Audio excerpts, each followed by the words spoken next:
Remedios preciosos contra las artimañas del diablo, por Thomas Brooks.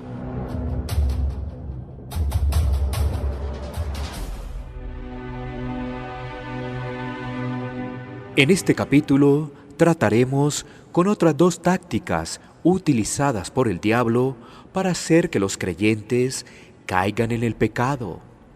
Primero, Satanás les habla que los mejores creyentes de la Biblia pecaron y por lo tanto los creyentes pueden pecar también. En segundo lugar, Satanás les dirá que no se preocupen por sus pecados, que Dios es misericordioso para perdonarles. Ahora veremos la forma de enfrentar estas artimañas. Primero, a veces Satanás les dice a los creyentes que, como todos aquellos de los que leemos en la Biblia pecaron, entonces el pecado no es tan grave. David fue un hombre que amó a Dios y sin embargo cometió el adulterio.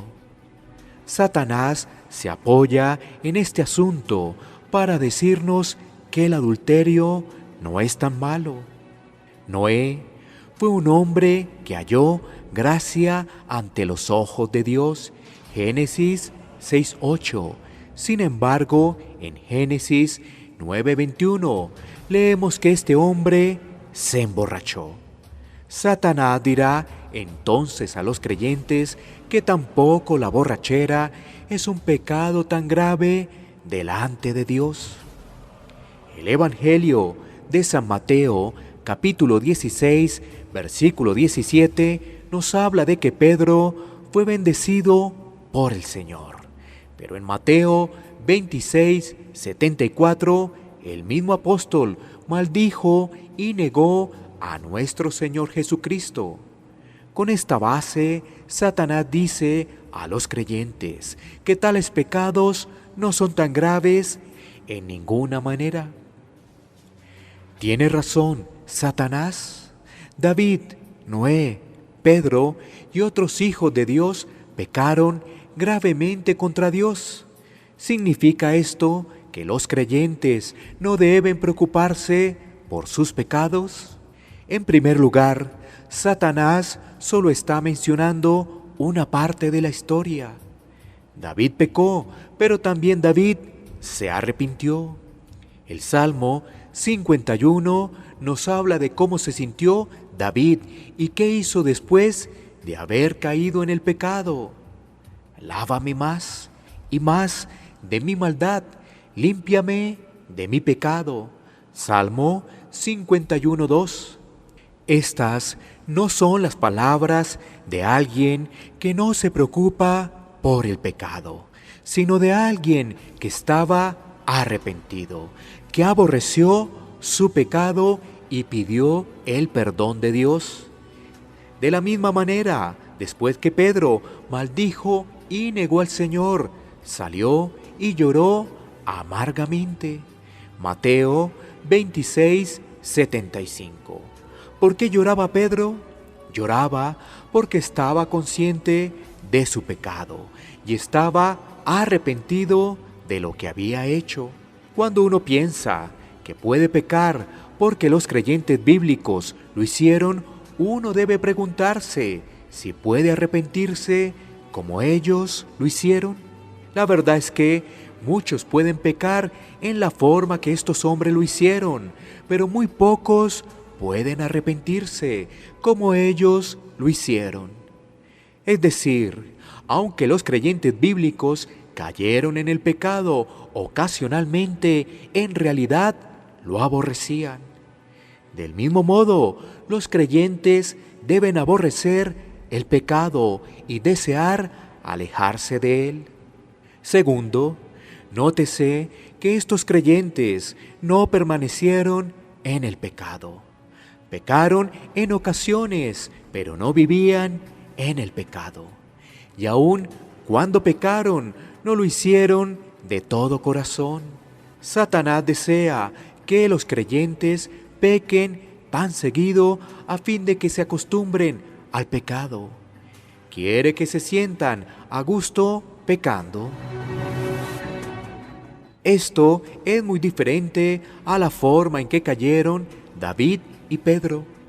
Es necesario recordar que David y los demás creyentes mencionados sufrieron mucho a consecuencia de sus pecados. En el Salmo 51, David dice que le fue tan doloroso como la fractura de un hueso. Salmo 51:8. Y Dios le sentenció como consecuencia de su falta, diciéndole que siempre habría violencia en su familia, y así ocurrió. Los pecados de David y Pedro están registrados en la Biblia como una advertencia a los creyentes y también para su ayuda. Por un lado, Dios no quiere que los creyentes se desesperen cuando pecan, y por esta razón nos muestra que aún los creyentes más fuertes pecaron.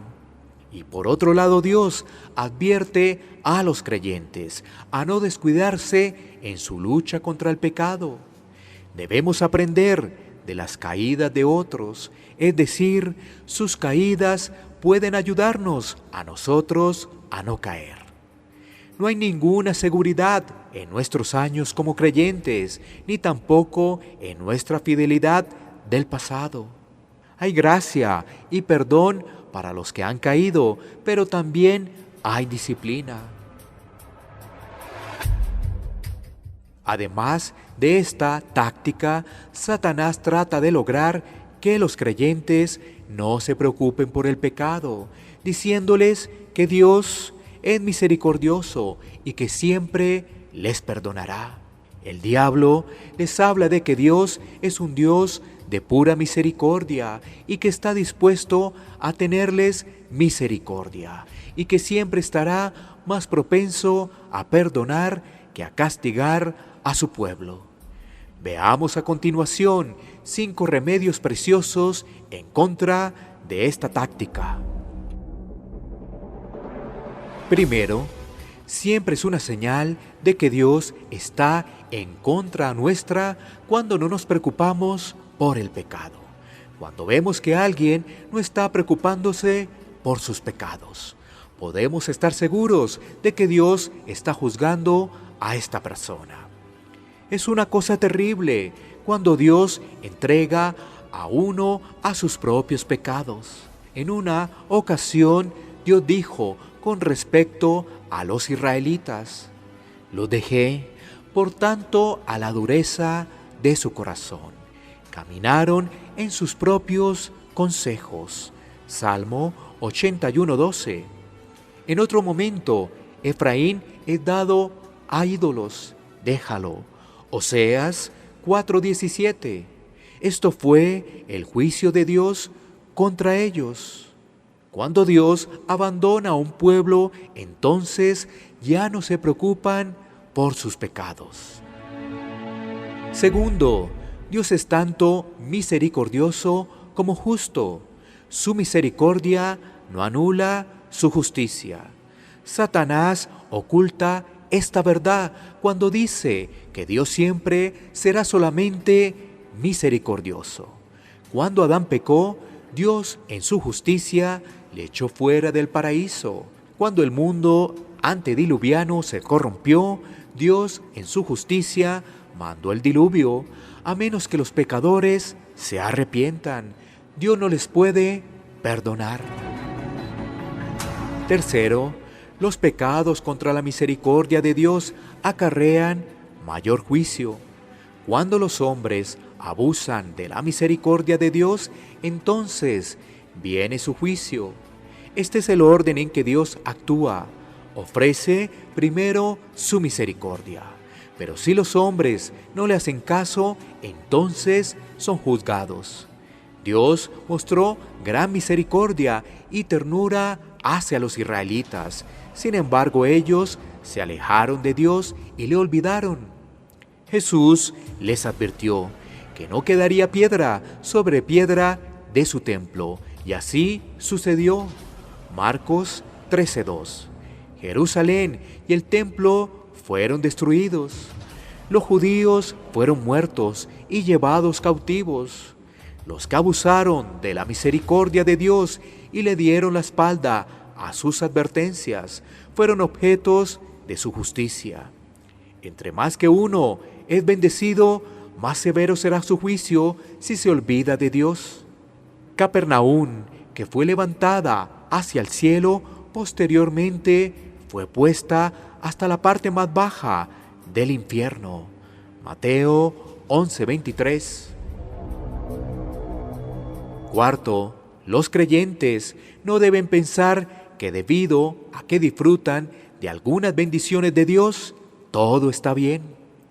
Todos, de alguna manera u otra, reciben constantemente beneficios de la bondad de Dios. Pero la misericordia especial de Dios es solamente para aquellos que le aman y le obedecen. Todas las sendas de Jehová son misericordia y verdad para los que guardan su pacto y sus testimonios. Salmo 25:10. He aquí el ojo de Jehová sobre los que le temen, sobre los que esperan su misericordia. Salmo 33:18. Porque como la altura de los cielos sobre la tierra, engrandeció su misericordia sobre los que le temen. Salmo 103:11. ¿Teme usted a Dios? Si es así, entonces no deseará pecar contra su misericordia. Quinto, la misericordia de Dios es un motivo muy fuerte para no pecar.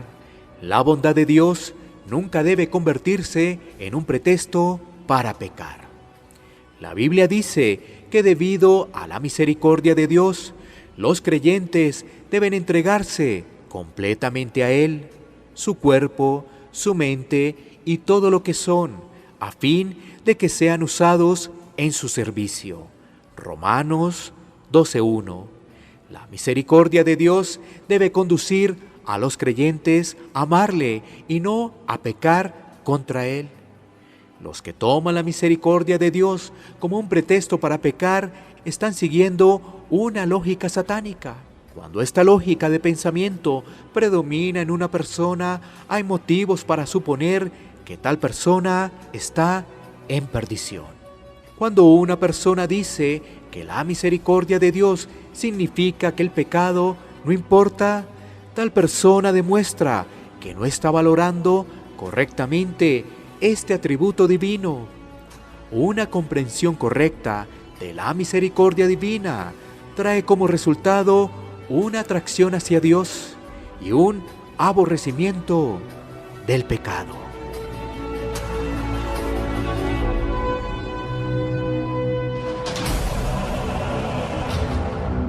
Remedios preciosos contra las artimañas del diablo, por Thomas Brooks.